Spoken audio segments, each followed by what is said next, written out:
Una primavera que se resiste. Bueno, y un compañero que enseguida vino a acompañar. ¿Qué quiere? Una primavera que se resiste a presentarse como primavera. Hay solcito, pero el frío está haciendo mucho. Inclusive estos días pasados creo que algunos días han habido heladas y algunos fríos como de pleno invierno. Y bueno, y es todo lo que estamos viendo que está sucediendo, ¿no? De un cambio que nos trasciende ampliamente, ¿no? Y que además nos empuja a una transformación. No nos permite quedarnos... Dale. No nos permite quedarnos tranquilos en nuestra zona de confort. La zona de confort que, como ya hemos visto, no es tan confortable como creemos. Es eso de vale más malo conocido que bueno por conocer. Sacando las historias de lo malo y de lo bueno que no existen, es decir, se vive como bueno lo conocido. Y lo desconocido, sobre todo lo desconocido en los planos que tienen que ver con lo interno, lo desconocido que tiene que ver con lo interno, eso se vive como, ¿no?, lo temido. Entonces, como se teme tanto a lo desconocido, optamos por quedarnos en lo conocido, que es la zona de confort. Aunque a veces lo conocido sea la depresión, lo conocido sea desesperanza, lo conocido sea el estupor. Bueno.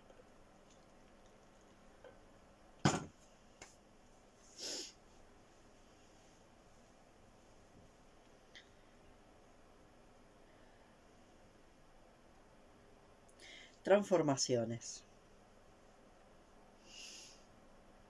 Cuando miro para allá es porque para allá tengo el campo.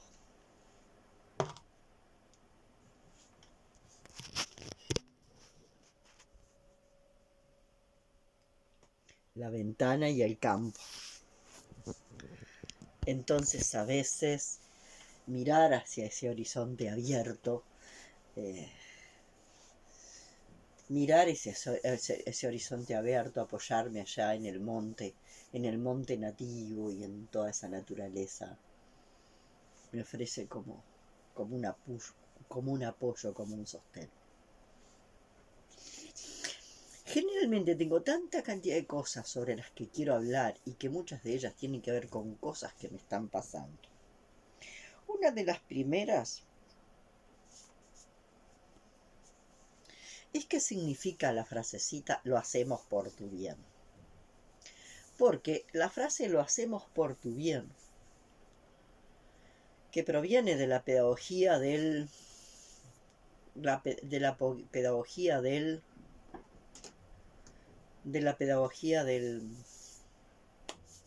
la crueldad, ¿no?, del castigo de la crueldad. Pero "lo hacemos por tu bien" también viene por el premio. Por un lado está el premio y por el otro lado está el castigo. Y tanto el premio como el castigo es intentar que el otro, que depende de alguna manera de mí, haga lo que yo quiero que haga, sin detenerme a reflexionar si eso es lo correcto entre comillas, o incorrecto, si es lo adecuado o inadecuado para su proceso, ¿no?, si es lo que de verdad necesita para su proceso evolutivo, para su proceso de sanación y para su proceso de expansión de conciencia. Yo nací en el medio rural, donde la pedagogía del castigo era muy fuerte y donde estaba siempre la vara, se llamaba la vara, ¿no?, que era una vara de sauce mimbre, una vara que estaba paradita en un lugar determinado de la casa y que de alguna forma, si el niño osaba interpelarnos, cuidado, está la vara.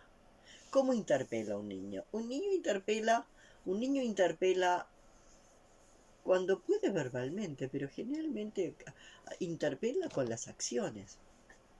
Un niño interpela con las acciones, entonces decimos se portó mal. ¿Qué hay detrás de su se portó mal? ¿Qué hay detrás de que ese niño no pueda aceptar una norma? ¿Y cuál es el sentido de las normas si no tiene que ver con normalizar? ¿Y qué es normalizar? Que tiene que ver con volver, con, con, con, con normalizar tiene que ver con naturalizar algo que no es natural.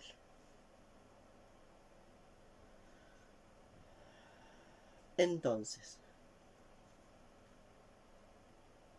una cosa es encauzar lo que se ha desnaturalizado para que vuelva a lo natural. Y otra cosa es normalizar. Porque normalizar implica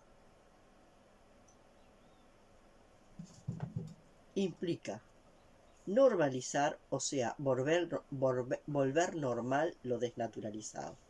Entonces, ¿qué sentía el papá?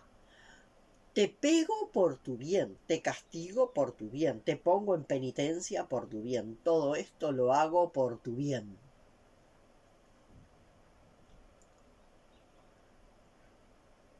Pero también, del otro lado estaba, te doy un premio por tu bien. Pero el tema es que ese premio también va guiado a ¿qué? Va guiado a premiar una actitud en la que tú haces lo que yo quiero que hagas. Te premio porque hiciste lo que para mí es correcto, lo que para mí está bien. Entonces, cuando educar consiste en poner al hijo, ¿no? En poner al hijo en el riel del tren. En subir al hijo a un vagón que va detrás de la locomotora en un riel del tren. Entonces, ¿cuál es la locomotora? ¿Cuál es el riel? ¿Y en qué vagón de los vagones que ahí lo pusiste al hijo? Pero no importa, el hijo después se podrá cambiar de vagón. Vos lo pones en un vagón, el hijo se podrá cambiar de vagón. Lo que no puede es descarrilarse. Y de alguna forma eso está en el lenguaje popular. Se descarriló. Porque lo importante es seguir en el carril. ¿Qué representa el riel? El riel representa lo instituido. Lo instituido que se ha normalizado. O sea, lo desnaturalizado que se ha normalizado. Eso es la vía del tren. ¿Qué es la locomotora? El poder instituyente que permite que las vías del tren sean lo instituido, lo desnaturalizado que se normaliza, lo desnaturalizado que se normaliza y seguir en la vía del tren. Y educar supone que los adultos ponemos a los más pequeños, ¿no? En alguno de los vagones del tren, no importa cuál. Él va a poder cambiarse de vagón si quiere. Lo importante es que el tren no se descarrile. Y nosotros nos vamos a colocar como parte integrante del poder instituyente que está en la locomotora. Lo cierto es que parte de nosotros está también un poco en ese vagón. Entonces, esto de descarrilarse, que puede ser lo más maravilloso que le pase a alguien, si es capaz de sostener ese descarrilamiento, si tiene instrumentos para sostener el descarrilamiento. Y cuando es capaz de sostener el descarrilamiento, después del descarrilamiento, ya no hay vía de tren, ya hay enfrente una selva. para descubrir momento a momento. Entonces lo hacemos por tu bien, porque yo quiero que vayas por ese carril, que ya vayas en esa vía, guiado por ese poder instituyente que va dictando las reglas de lo normal, que son lo que está plantado, ¿no? Inscripto en esas vías.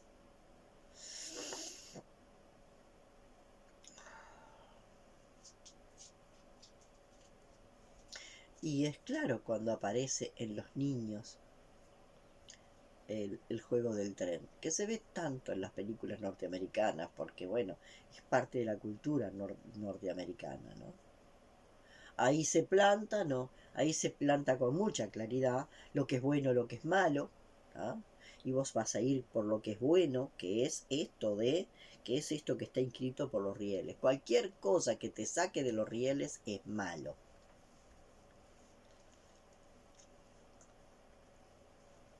Y vas a ser normal. Y el enorme miedo que le tenemos a lo normal, a lo anormal, a lo que no entendemos. Entonces a veces en la vida hacemos cosas, hacemos movimientos por el bien del otro. Pero entonces ahí está ese hacer algo por el bien del otro, que a veces es tener un comportamiento territorial. Y a veces es tener un comportamiento territorial. Y cuando de alguna forma está viendo un abuso, cuando está viendo un abuso,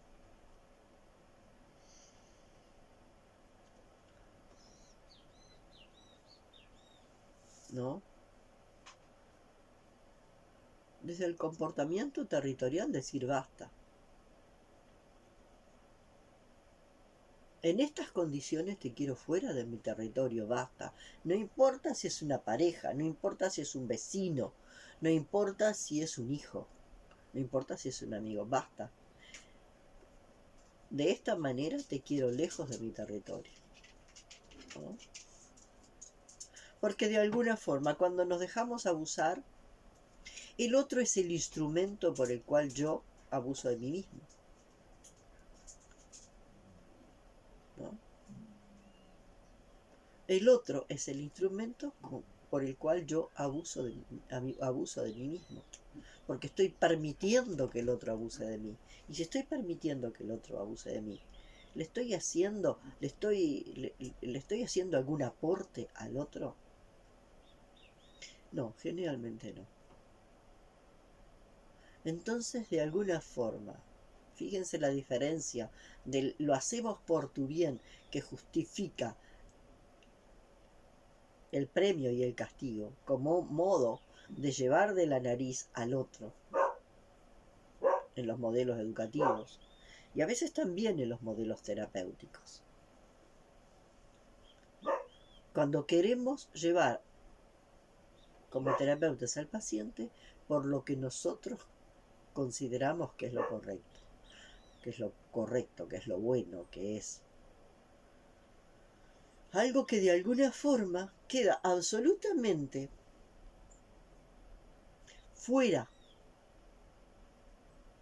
de posibilidad cuando estamos en el dilema primario. Porque cuando estamos en el dilema primario, lo que estamos intentando es observando esa posibilidad.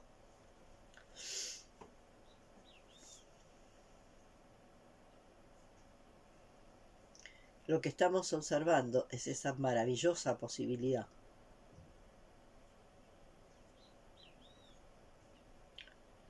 de observar la situación desde otro lugar, de podernos parar en el punto cero del plano 5 y observar las dos polaridades en juego y observar la dinámica que está en juego. Observar la dinámica que está en juego entre los elementos que entran en esa escena o en ese recorte de una escena mayor. Entonces, cuando estamos en el dilema primario, no estamos dirigiendo a nadie, estamos mostrando una lógica que la persona la puede tomar o no la puede tomar, ¿no? Estamos mostrando una lógica.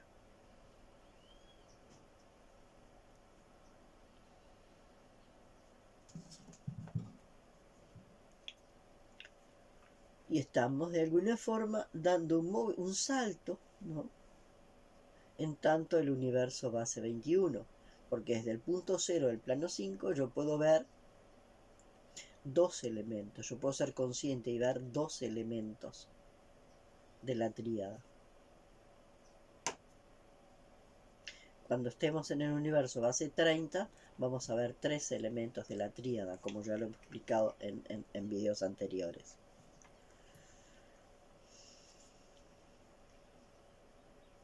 Entonces, lo hacemos por tu bien. Puede tener lecturas muy diferentes. Puede tener lecturas, lo hago por tu bien, porque para ti lo que está bien.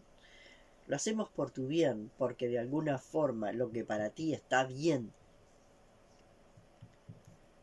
es que vayas en un vagón, en ese tren que va por una vía, no, llevado por una locomotora. Y eso es lo que está bien. Y entonces ahí está, lo hacemos por tu bien. Porque lo hago por tu bien, para que vayas por ahí. Si estás intentando descarrilarte, hago algo para que no te descarriles. Hay otro hacemos por tu bien que es diferente. Hay otro hacemos por tu bien que es diferente, que es la puesta de un basta. Cuando el otro está colocado en una situación de abuso, ¿no? Y yo le permito que abuse. No importa si es pareja, si es amigo, si es hijo, inclusive si es padre. Los padres también abusamos de los hijos muchísimo. Y sobre todo el abuso más grande que hacemos los padres es cuando los queremos meter en ese vagón del tren, que es el vagón válido. Bueno, no. Eso es un abuso. Imponerle al hijo el proyecto parental es un abuso. Porque es imponerles algo que nosotros, desde la más saludable intención, no sé si es tan saludable, creamos ese proyecto parental desde el amor más profundo, porque creemos que por ahí es el mejor camino para nuestro hijo. Y no sé.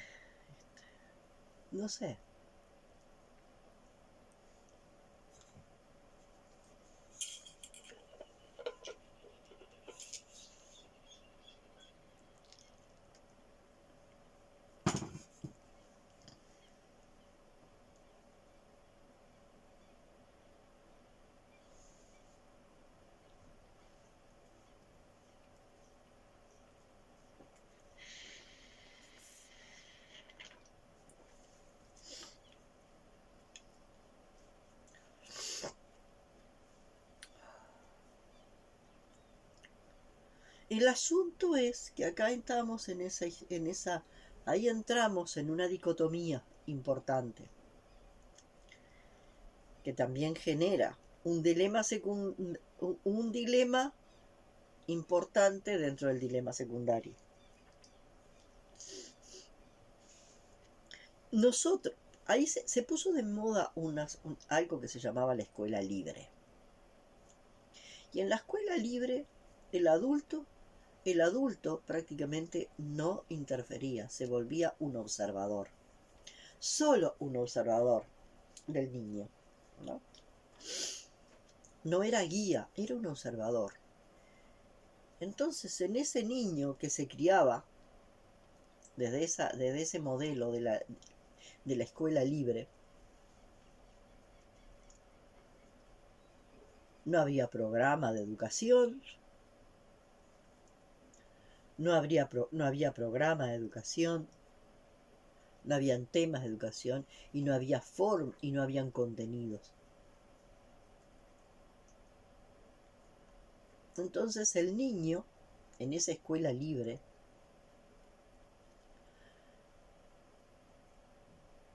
se lo dejaba, y se lo dejaba hacer. Lo único que se hacía era estar atento, cuidándolo de que no fuera a hacer algún movimiento que pusiera en peligro su vida. ¿Ah? Eso es importante. Que no fuera a hacer un movimiento que pusiera en peligro su vida. El adulto lo único que tenía que hacer era cuidar que el niño no pusiera en peligro su vida. Lo demás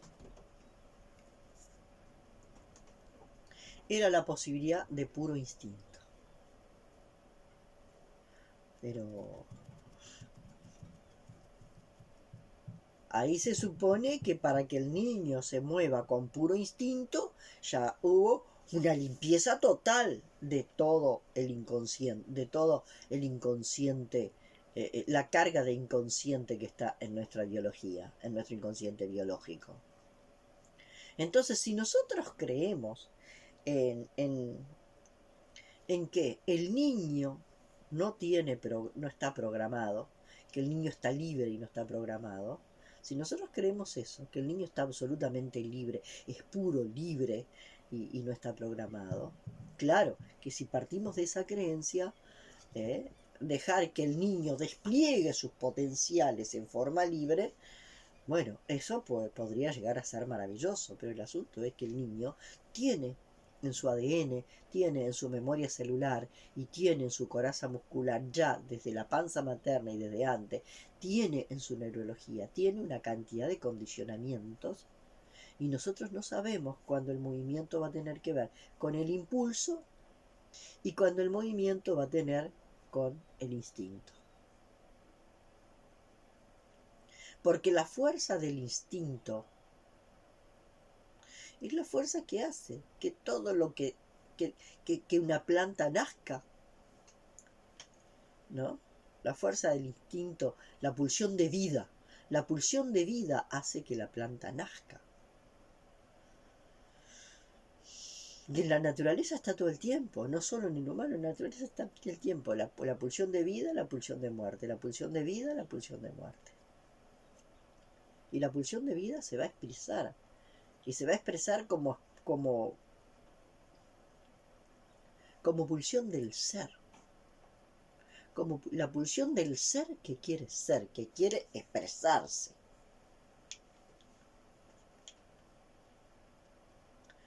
Ahora, en el niño, con la cantidad de programaciones que traemos ya, que vienen ya, que se empiezan a conformar, porque la memoria de los campos mórficos va entrando en ese sustrato biológico, va entrando momento a momento. Y no importa, no tiene tanto que ver quizás con el vivir cerca de la familia. Los campos mórficos no se sitúan geográficamente. La influencia de los campos mórficos no se sitúan geográficamente. No tienen que ver con la distancia física.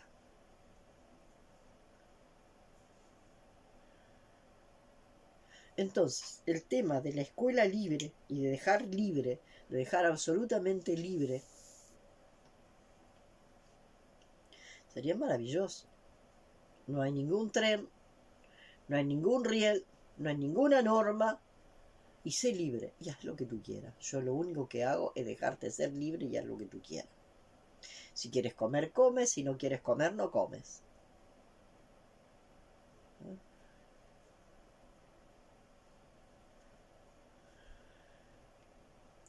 Si quieres dormir, duermes, si no quieres dormir, no duermas.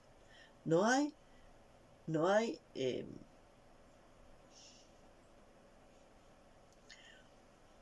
darle un cierto orden al niño. Un orden mínimo para vivir en este mundo como está. Entonces, el tema es el siguiente. Si el niño funcionara desde el instinto puro, desde la inteligencia organísmica y desde el instinto puro, me parece maravilloso. Me parece maravilloso.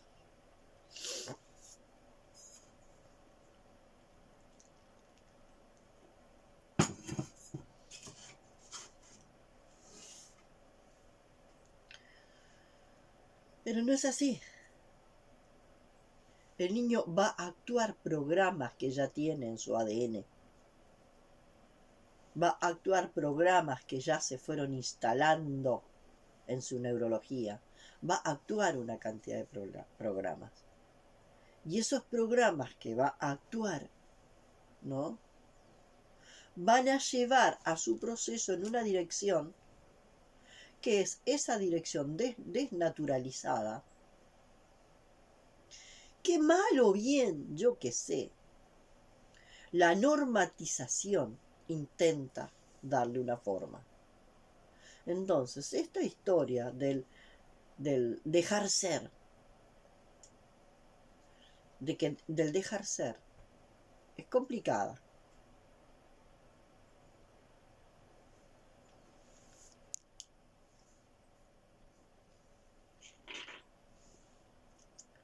Porque resulta que dejar ser, existe un dejar ser que es bueno, que el niño sabe lo que tiene que ir a buscar para comer. Entonces, bueno, y sabe cuándo tiene que comer y sabe cuándo no tiene que comer. Y de alguna forma, una persona que que considera que enseguida se ve la contradicción. En las áreas en que lo quiero dejar libre y en las áreas en lo que tengo el librito y lo sobrecondiciono.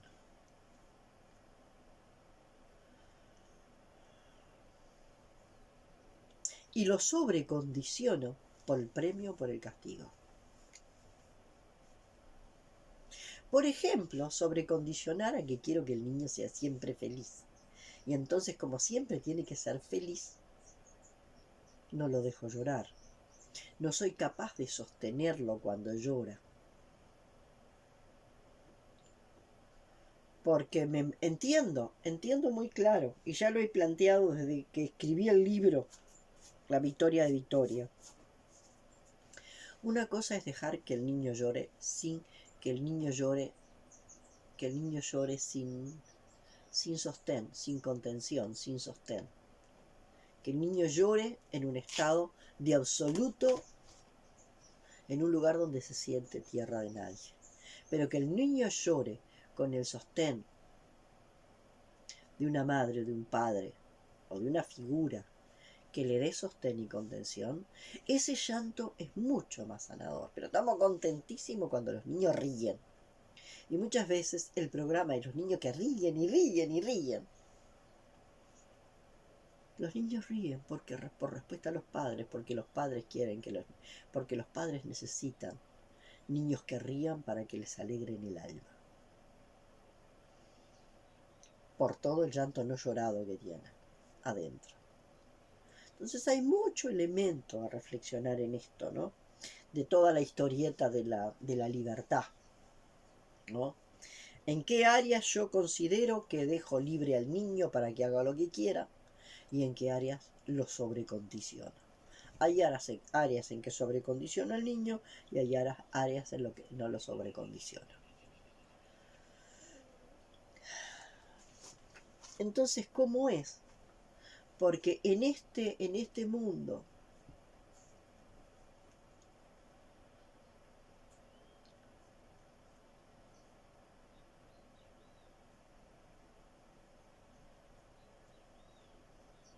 permitirle al niño eso tan maravilloso que supone, maravilloso que es la propuesta de la escuela libre, con una corriente muy importante en todas las áreas de la escuela libre, partiendo del que el niño nace ya libre y sano y sin condicionamientos, y que esa libertad, eso tan libre, tan sano y tan puro, va a florecer, porque nosotros le vamos a dejar el entorno natural para florecer. Si se parte desde ese lugar, vamos a tener grandes fracasos. Porque los condicionamientos inconscientes que le estamos haciendo al niño son enormes, como ese. La felicidad cuando el niño chiquitito se ríe y se ríe y se ríe. Y cómo somos felices, tan felices cuando el niño ríe. Y cuando el niño llora, nos apagamos. ¿Para quién ríe el niño? ¿Para la mamá o para quién? ¿Para quién ríe el niño? ¿Para la mamá? ¿Para el papá? ¿Para la abuela? ¿Para quién ríe el niño que ríe tanto? Yo río porque si río mi mamá está contenta. Yo río porque si río mi papá está contento. La tristeza prohibida. La tristeza prohibida.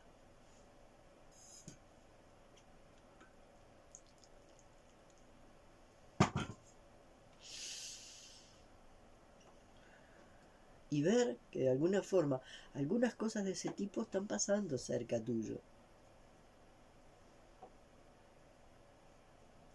Y que vos solo lo podés observar. Y no podés intervenir. Que de alguna forma las figuras que están cerca del niño todas tienen que ver con la felicidad, jajaja. La gran sonrisa y la felicidad, jajaja. Que el niño no pueda tener una cara de tristeza. Porque el niño tiene la obligación de ser feliz. Para la mamá, para el papá, para los abuelos. El niño tiene la obligación de ser feliz porque tiene la misión de hacer feliz a la mamá y de hacer feliz al papá. Entonces el niño no puede estar triste, el niño no puede llorar, el niño no puede llorar. La memoria del trauma del parto no lo puede llorar. Porque no se entiende la función del llanto, no se entiende la función de la tristeza, no se entiende, porque estamos en el mundo de las emociones positivas.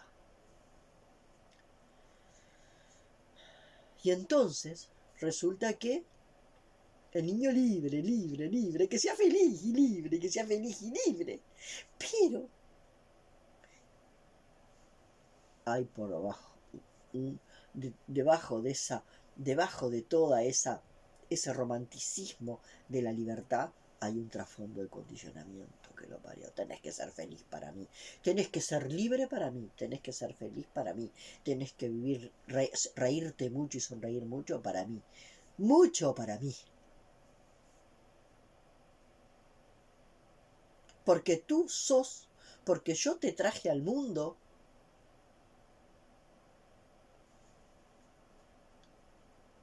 para que tú me proveas de felicidad. Uf.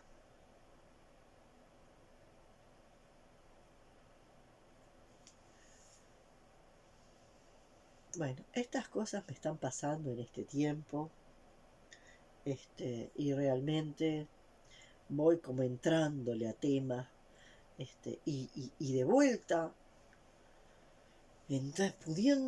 pudiendo ir hacia esta historia del dilema primario y del dilema secundario y poder entrar al dilema primario, que me hace ver dónde estoy parado, porque me hace ver la amplitud de todas las cosas que hay en el plano 4. La escuela es escuela libre. Sería maravillosa, esa escuela libre sería maravillosa si el plano 4 estuviera despejado. No estuviera absolutamente saturado, ¿no? Saturado de prolongaciones del trauma y de fantasías compensatorias. Entonces podríamos hablar, sí, de la escuela libre. La única el gran dilema en esto es que tenemos en un extremo la escuela libre, que está en el lugar de las fantasías compensatorias, y del otro lado la sobrecondicionalización, el sobrecondicionamiento, donde hay que condicionar y condicionar y condicionar, porque hay que normalizar lo desnaturalizado. Entonces en esto el proceso es muy lento. El proceso de ir descondicionando es un proceso muy lento. Porque el proceso de ir descondicionando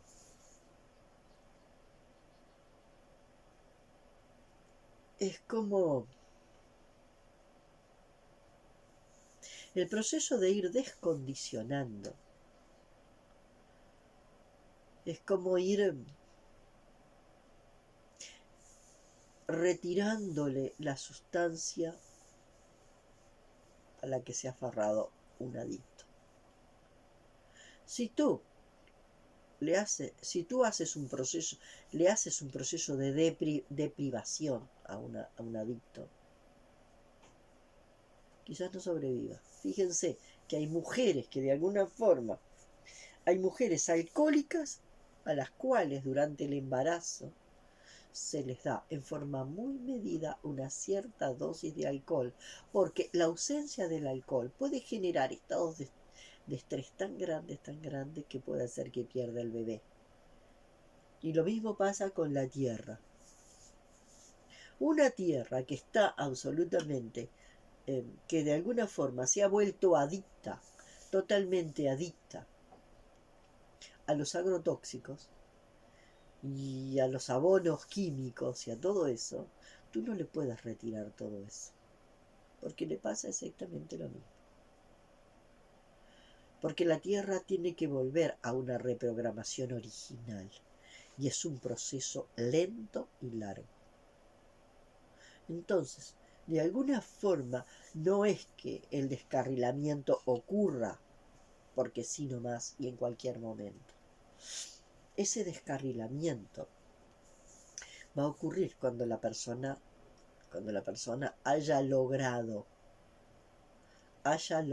un nivel de madurez y tenga recursos para poder salir por esa selva de lo desconocido, ¿no? Si no, a la primera del cambio, en esa selva aparece un león y se lo traga. Y se lo traga porque no hay recursos.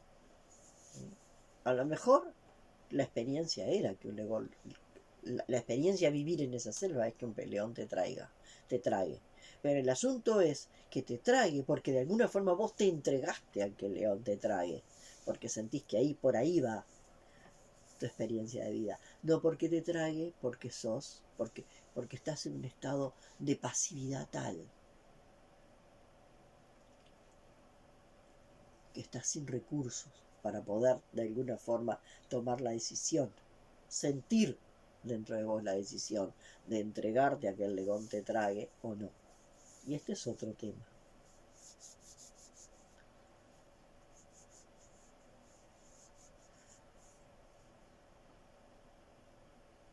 Que también viene de esa historieta, ¿no? De felicidad, felicidad, felicidad. Cuando al niño lo rodeas de caritas alegres y no hay ninguna cara triste.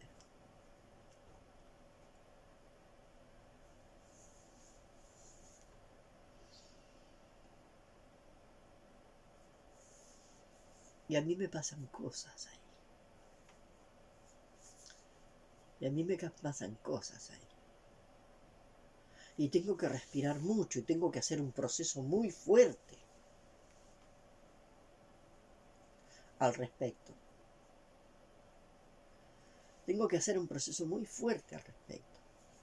Porque la realidad me interpela todo el tiempo.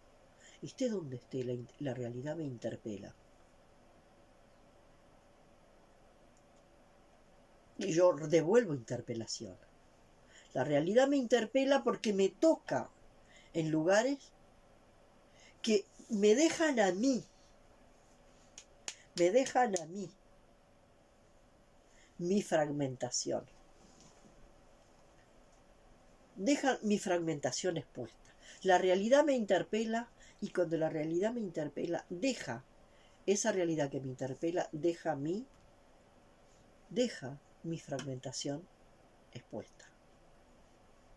La deja visible, la deja expuesta. Entonces yo luego tengo que moverme, tomar distancia y empezar a procesar esa fragmentación que la realidad hizo visible. Esa multifragmentación. Que de alguna forma es algo que no les pasa a la mayoría de las personas. La mayoría de las personas tienen un estado de docilidad que no son interpeladas por la realidad. Que de alguna forma entra en un juego, se sienten atacados, que es diferente. La realidad me ataca. Y la realidad me ataca y respondo con contraataque, que es diferente. La realidad me interpela, me muestra mi fragmentación y me lleva a un proceso profundo. Porque la realidad que me interpela me lleva a una autointerpelación que me hace poder ver la fragmentación de mi ser. Y desde esa fragmentación de mi ser yo tengo que empezar a reunir, integrar, reunir esos pedazos que la realidad al interpelarme muestra como fragmentados. Que es diferente, la realidad me ataca y yo actúo en contraataque.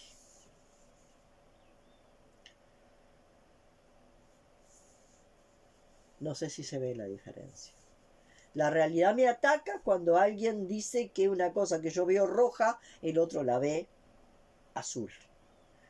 Y entonces yo la veo roja y el otro... No es azul, es roja, no es azul, es roja. Es diferente cuando alguien me muestra, ¿no? Y me muestra algo, ¿no? Que muestra mi fragmentación. Una fragmentación que generalmente la mayoría de los humanos la tenemos anestesiada. La fragmentación, tenemos la fragmentación, de todos los humanos estamos fragmentados, pero al tener una anestesia corporal tan grande, al tener una anestesia tan fuerte a nivel de las sensaciones, esa fragmentación que nosotros tenemos no la percibimos porque estamos en un estado de anestesia, porque ir en ese vagón de tren nos ha anestesiado. Entonces, vuelvo a reiterar, es diferente que me siento atacado por la realidad y respondo con contraataque. Es decir, la realidad me interpela y cuando la realidad me interpela, me tocó algunos puntos que abrió un paquete de fragmentación, donde yo tengo que mirar esa fragmentación y esa fragmentación la tengo que mirar en muchos lugares. No es solo, y este es el tema que voy a hablar en el próximo, no es, cambias tus pensamientos y al cambiar tus pensamientos cambian tus emociones y cambia tu realidad. Eso me parece un absurdo, un ridículo total. Cambio mis pensamientos. Así que saco un pensamiento y pongo otro. ¿No? Si algún pensamiento, no sé, cambia mis pensamientos y cambian mí. O sea, me reprogramo. Vengo con programaciones negativas y traigo programaciones positivas y me regramo. ¿Y dónde está la carga de trauma que hay debajo de eso que llamo programaciones negativas? ¿Para dónde se va la carga de trauma que hay debajo de eso que llamamos programaciones negativas? ¿Para dónde se va la carga de trauma? Y acá volvemos a ese video donde hablo de positivo, negativo, positivizar y negativizar. Hay un video en la otra cuenta de YouTube mía donde hablo de todo eso. Bueno, me hizo bien grabar este video. Si lo ven 15, 20, 30, si lo ven 18, si lo ven 3. A mí ya me hizo bien. A mí ya me hizo bien. Entonces, la realidad nos interpela. Y cuando nos interpela, esa interpelación hace que antes de responder tengamos que ir muy adentro a ver dónde está yendo, qué adentro está yendo la interpelación. Si no, vamos a entrar en ataque, me siento atacado y contraataco. y me siento acá atacado en un fragmento de mí y reacciono en contraataque con este fragmento de mí. Y no está la posibilidad de la reintegración de todos los... No está la posibilidad de revisar mi fragmentación para lograr algo, una reunificación de mi ser, una integración, una reunificación de mi ser. Bueno, lo dejo por acá, porque iba a ser un video de 20 minutos y ya se fue a 45. Pero bueno, les vuelvo a decir, esto en primer lugar es para mí. A mí me ordena. Todas las cosas que me fueron pasando mientras grabé este video, toda la cantidad de cosas que se fueron simplemente por empezar a mover con la palabra, toda la neurología que se movió, toda la cantidad de cosas que se movieron en el grabar este video, no tiene nombre.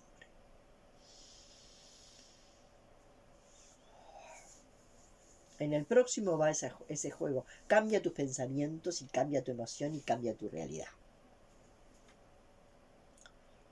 Que es otra historieta que está en el dilema secundario. Y que por ahí no hay transformación profunda, ninguna. No hay transformación ninguna.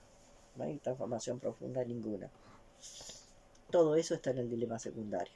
Son los múltiples subdilemas que parten del dilema secundario. Hasta la próxima.